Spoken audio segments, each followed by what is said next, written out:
Hello everyone, welcome to Jack and Jill Academy, the Infinite Knowledge Hub. Please watch the video till the end. Also like and share it if you find it useful. Kindly subscribe to our YouTube channel and press the bell icon for latest updates. Hello everyone, I am Lokesh Sudhar. Today we are going to start the exercise 1.2 of the chapter number 1, that is the number system for the class 9. Last class के अंदर हमने exercise 1.1 को complete किया और आज की हमारी class के अंदर हम चैप्टर 1 नंबर सिस्टम की एक्सरसाइज 1.2 को कंप्लीट करने जा रहे हैं। तो आइए हम देखते हैं फर्स्ट क्वेश्चन क्या होता है। देखो, एक्सरसाइज 1.2 को कराने से पहले मैं कुछ आपको एक दो एग्जाम्पल जो एक्सरसाइज 1.2 से पहले हैं, कि जैसे कि एग्जाम्पल नंबर 3 जो एनसीईआरटी पेज नंबर 7 के ऊपर है आपका, इन क्वेश्चन को समझेंगे तो हमें एक्सरसाइज करने में आसानी रहेगी। तो फर्स्ट क्वेश्चन है locate root 2 on the number line. देखो, नंबर लाइन के ऊपर आपने रेशनल नंबर को तो शो किया होगा। ये रूट 2 मेरा जो है ना, ये मेरा इररेशनल नंबर है। रूट 2 कैसा है? मेरा इररेशनल नंबर है। तो इस इररेशनल नंबर को हम कैसे शो करेंगे नंबर लाइन के ऊपर? तो आइए देखते हैं। रूट 2 जो है, आपने एक राइट एंगल ट्राइंगल के लिए पाइथागोरस थ्योरम पढ़ी होगी। और पाइथागोरस थ्योरम क्या होती है?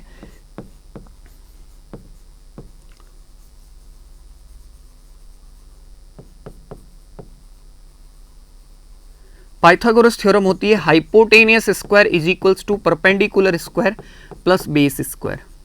अब ये रूट 2 जो दे रखा है, ये मेरा हाइपोटेनियस है। क्या है?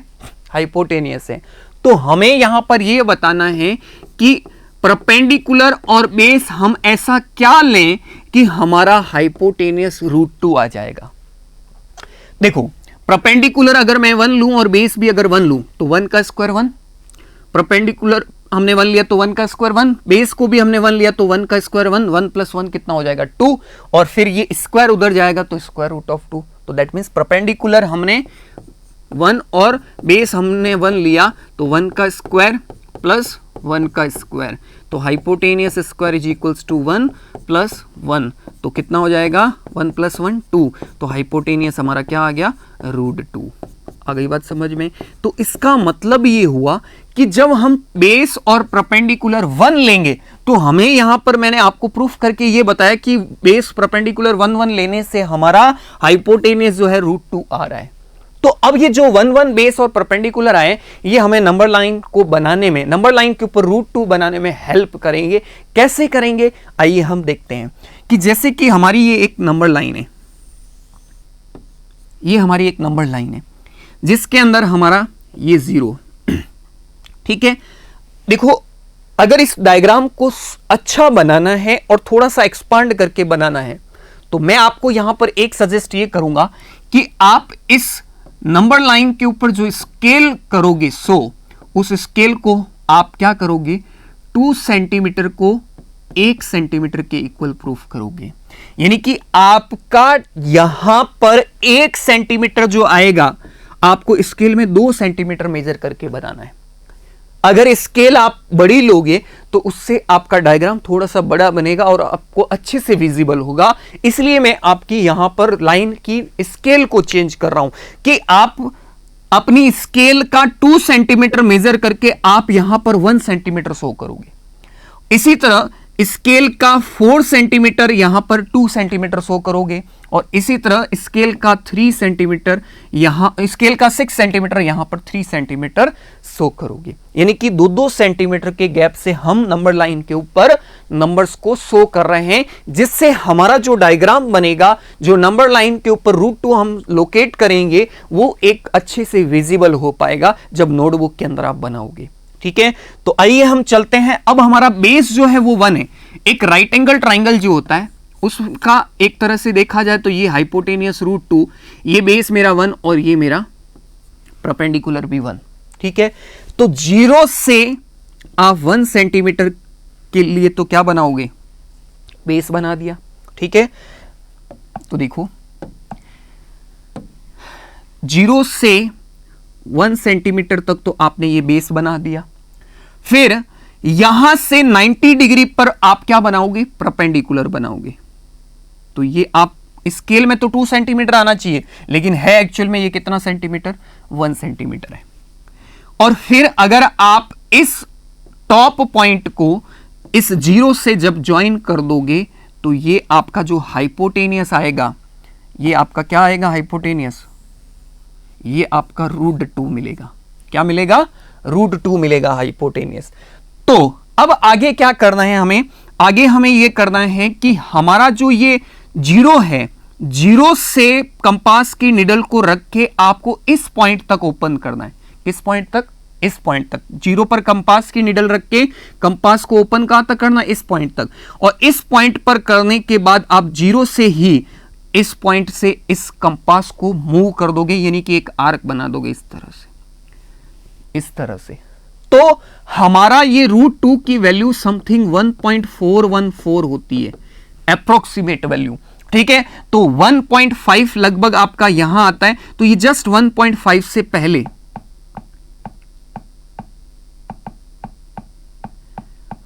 ये आपकी लाइन जब मिलेगी, ऐसे आप आर्क बनाओगे, तो ये जस्ट 1.5 यहां आ रहा है, और ये जस्ट 1.5 से पहले 1.4 पे समथिंग मिलेगा। आ गई बात समझ में। तो यही पॉइंट जो आर्क का नंबर लाइन, ये आर्क नंबर लाइन के ऊपर जहां आके मिल रहा है, यही हमारा पॉइंट जो है ये √2 को शो कर रहा है।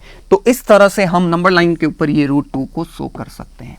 उसके लिए हमें by using the Pythagoras theorem सबसे पहले √2 जो हाइपोटेनियस अगर हम ले रहे हैं, तो उसके लिए ऐसा क्या बेस और ऐसा क्या परपेंडिकुलर लें जिससे हमारा हाइपोटेनियस √2 आ जाएगा। तो उसको पहले आपको एज अ सॉल्यूशन में आपको शो करना पड़ेगा कि हमें परपेंडिकुलर और बेस क्या लेना है, और उसके बिहाफ पे आप इस डायग्राम को बनाओगे। एक राइट एंगल ट्राइंगल बनेगा, और राइट एंगल ट्राइंगल में जो हाइपोटेनियस साइड होगी, उस हाइपोटेनियस लेंथ का आपको एक आर्क 0 से जब इस टॉप पॉइंट से ऐसे कट करोगे, तो ये लाइन, ये आर्क जहां पर आके नंबर लाइन के ऊपर कट होगा, वही पॉइंट हमारा √2 लोकेट करता है।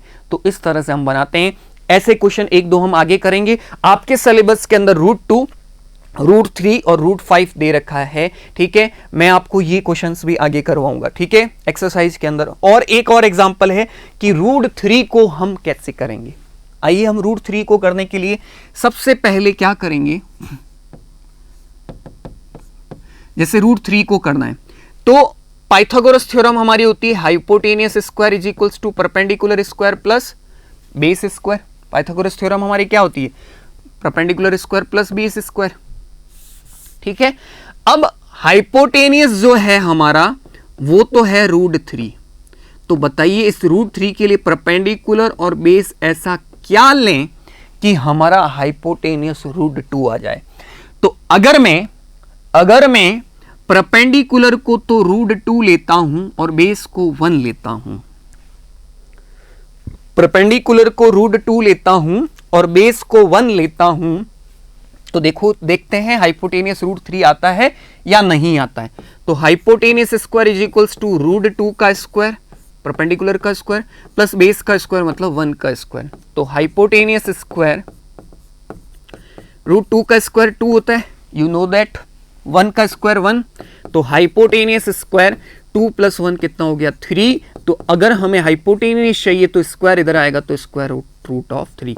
तो इस तरह से जब हमने परपेंडिकुलर √2 लिया और बेस हमने 1 लिया, तो हमारा क्या आ गया, हाइपोटेनियस √3 आ गया। अब इसको हमें नंबर लाइन के ऊपर शो करना है, तो देखो कैसे करेंगे। सबसे पहले हम नंबर लाइन बनाएंगे, और ये हमारा 0 हो गया। इस तरह नेगेटिव वैल्यूज होती है, तो बस नेगेटिव में हमें शो नहीं करना, क्योंकि हमारा पॉजिटिव वैल्यू ही ये हम मांग रहे हैं। और 2 सेंटीमीटर के इक्वल 1 सेंटीमीटर को लेना है। ये इस तरह से हमने नंबर लाइन के ऊपर 4 नंबर को शो कर दिया। जो √3 की वैल्यू होती है वो 1.732 अप्रॉक्स होती है, यानी कि जैसे 1.5 अगर यहां है तो 1.6 यहां आ जाएगा, और ये 1.7 लगभग आपका लाइन जो आर्क बनेगा वो यहां इस पॉइंट पर आके मिलेगा। तो आइए हम चेक करते हैं। देखो परपेंडिकुलर √2 है, हम ऐसे तो परपेंडिकुलर लाइन स्केल में तो हमारा शो नहीं होता है कि √2 ये रहा और आपने स्केल के हेल्प से बना दिया √2, नहीं ऐसे नहीं बनेगा। हमको पहले √3 बनाने के लिए √2 के लिए जो आपका राइट एंगल ट्राइंगल बनता है वो हम बनाएंगे। कैसे कि सबसे पहले 0 से 1 तक हमारी 0 से 1 तक 1 सेंटीमीटर की लाइन, फिर ऊपर भी 1 सेंटीमीटर की लाइन, और फिर हम इस पॉइंट को इससे जब मिलाएंगे तो ये तो आ गया हमारा √2, ये तो आ गया हमारा √2।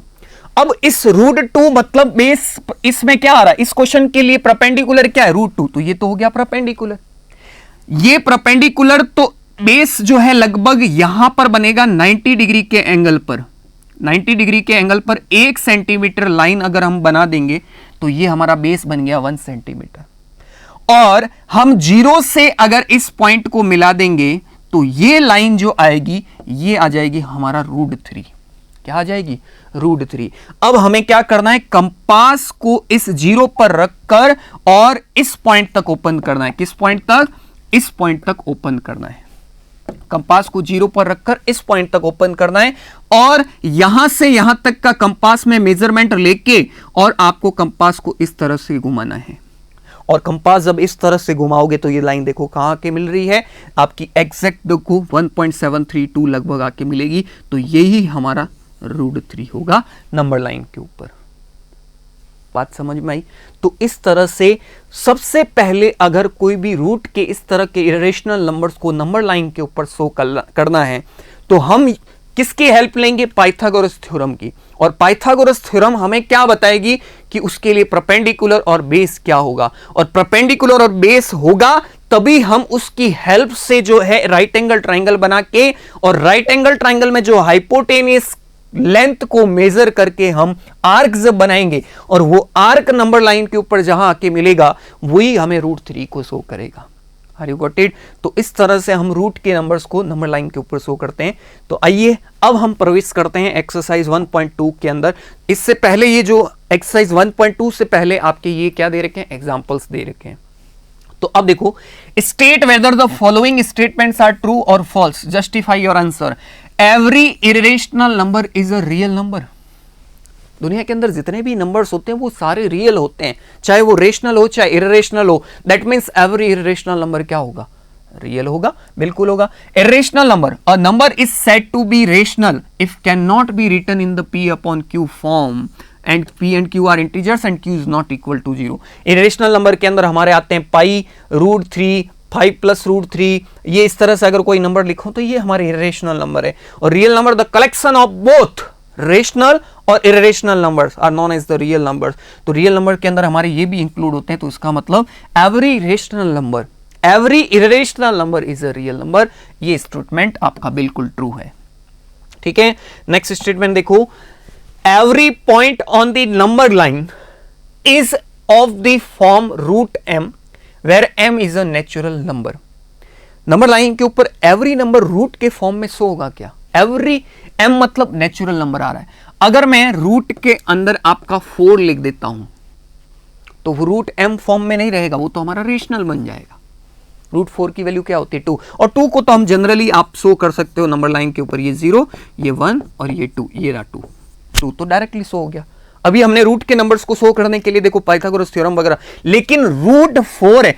कौन से नंबर्स को उस तरह से शो करते हैं जो रूट के अंदर प्राइम नंबर्स आते हैं, और प्राइम यहां m हो रहा है नेचुरल नंबर।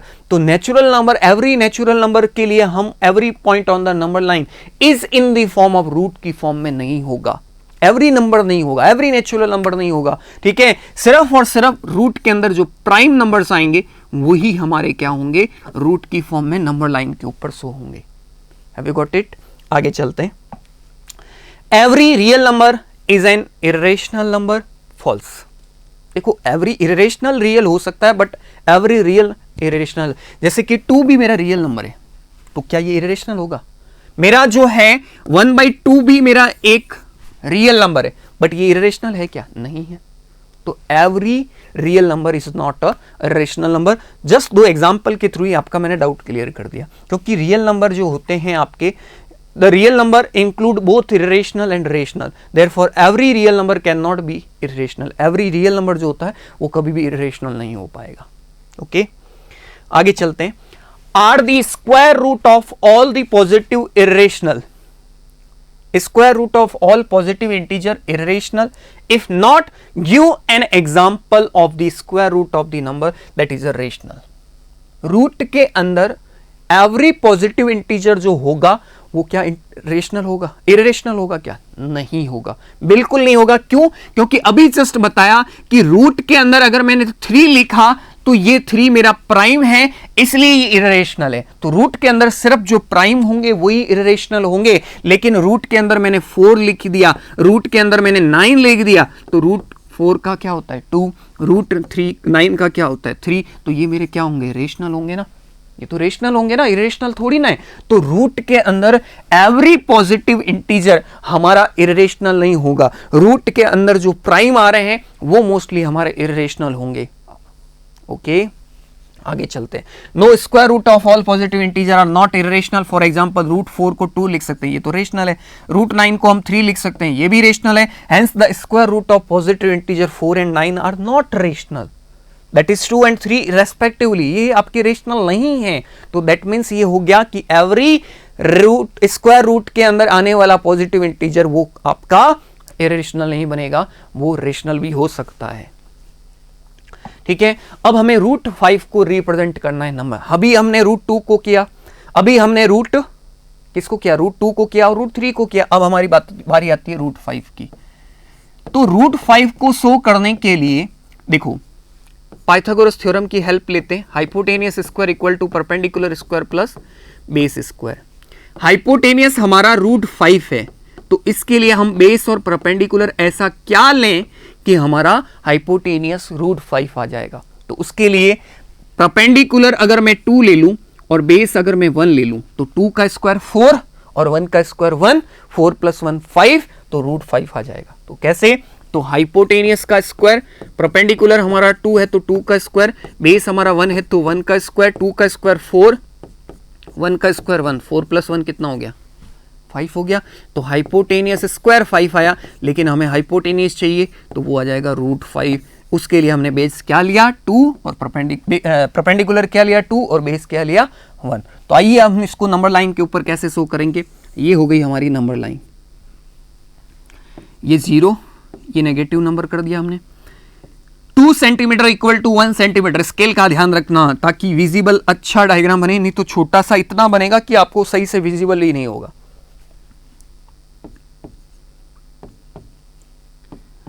ठीक है, अब रूट 5 की वैल्यू जो होती है 2.2 समथिंग ऐसी कुछ होती है। ठीक है, क्योंकि रूट 4 2 होता है और रूट 5 2 पॉइंट समथिंग कुछ होगी। ठीक है, 2.26 समथिंग ऐसी कुछ वैल्यू होती है। तो 2.2 समथिंग मतलब ये 2.1 और ये 2.2 लगभग पॉइंट आपका यहां आएगा। तो उसके लिए सबसे पहले हमारा बेस कितना है 1। तो बेस को 1 बनाने के लिए 0 से 1 तक 1 सेंटीमीटर की पहले ही हमने ये लाइन बना दी। ये तो हो गया हमारा बेस, और यहां से हमारा 2 सेंटीमीटर परपेंडिकुलर जब बनाएंगे 90 डिग्री के एंगल से, तो ये लाइन लगभग ऐसे जाएगी, क्योंकि ये 4 सेंटीमीटर लाइन बनाएंगे तब जाके वो 2 सेंटीमीटर के इक्वल बनेगी, क्योंकि हम स्केल क्या ले रहे हैं 2 सेंटीमीटर इक्वल टू 1 सेंटीमीटर। और अब हमें इस पॉइंट को इससे मिलाना है, मिला दिया तो ये हमारा राइट एंगल ट्राइंगल बन गया, जिसका बेस हमारा 1 है, परपेंडिकुलर हमारा 2 है, और ये हमारा रूट 5 हाइपोटेनियस आ जाएगा। और अब अगर हम 0 से 1 तक इसको कंपास को जब ओपन करेंगे 0 से 1 तक, तो इस पॉइंट तक ओपन करने के बाद हमारे इस कंपास को हम इसी पॉइंट पर नीडल रख के और ऐसे अगर मूव करेंगे तो ये लाइन लगभग आके यहां मिलेगी। इस तरह से यहाँ ओपन करेंगे और इस तरह से आके लाइन मिलेगी, तो ये लगभग आपकी 1.2 पे आखिर मिलेगी। ठीक है, तो यही जो है हमारा रूट 5 है। तो इस तरह से हम रूट 5 को नंबर लाइन के ऊपर डिनोट करते हैं।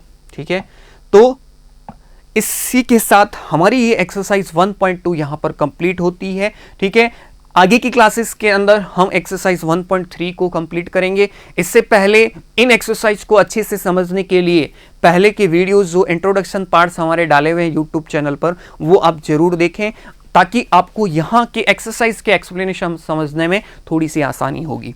Have a nice day. Thank you class. Thank you for watching the video. Follow us on Facebook, Instagram, Twitter, and LinkedIn as Jack and Jill Academy for more information. You can also download Jack and Jill Academy's app from Play Store for online courses related to school education, from pre-primary to senior secondary level.